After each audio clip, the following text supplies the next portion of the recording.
Wheelbase, what is it? How do you measure it? And how does it affect your riding? What I initially thought was a super simple concept, right? You just see a number and you're like, oh, wheelbase, that's how you define it. But there's actually a lot more that goes into it. So in this video, I'm gonna do my best to simplify it while still including all the necessary information to help you understand. So what is it?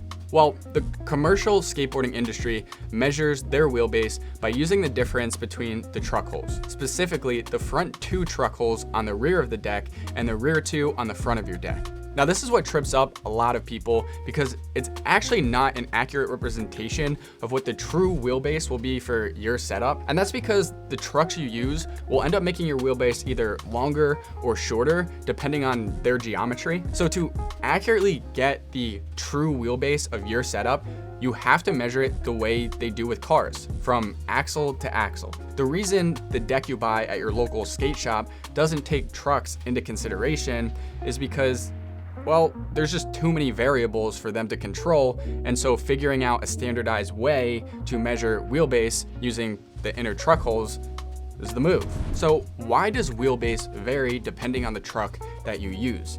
Now, I know I briefly mentioned geometry, but what does that mean? Well, truck geometry is the reason why your favorite truck turns the way it does.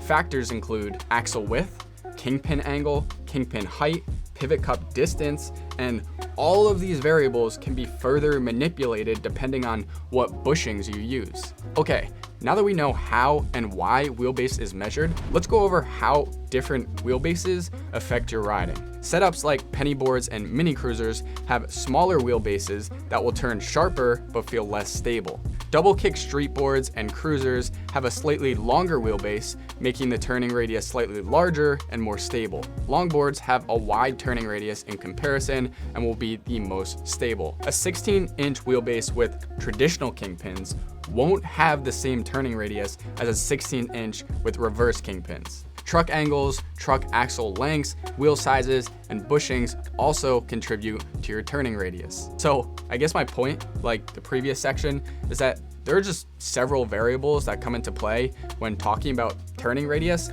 and the wheelbase is just one of them. Okay, now what are the different wheelbase ranges that fit into different riding styles?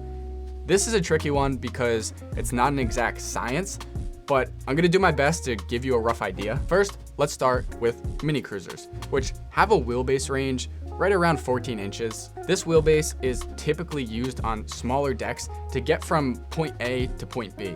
The majority of the time, you'll find traditional kingpin trucks on these setups, but there are always exceptions. Next, we have street and cruisers.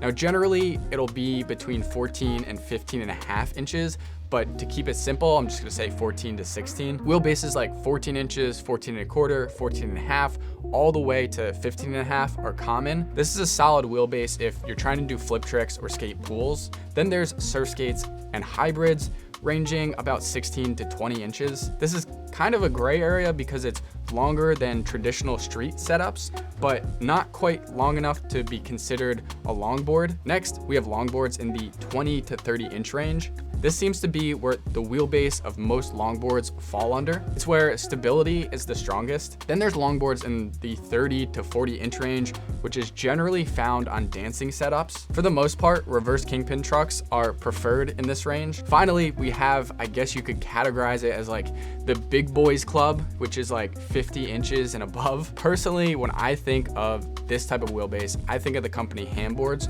who makes these life-size surf emulators. So, what does this all mean? Well, I think if there's one thing you take away from this video, it's that there are several variables that come into play when talking about wheelbase. Again, it's not an exact science, and as much as I would love to give you a definitive answer, a lot of it is just gonna come down to you testing and experimenting and figuring out what is best for your riding style, which I think is honestly the fun part about skateboarding.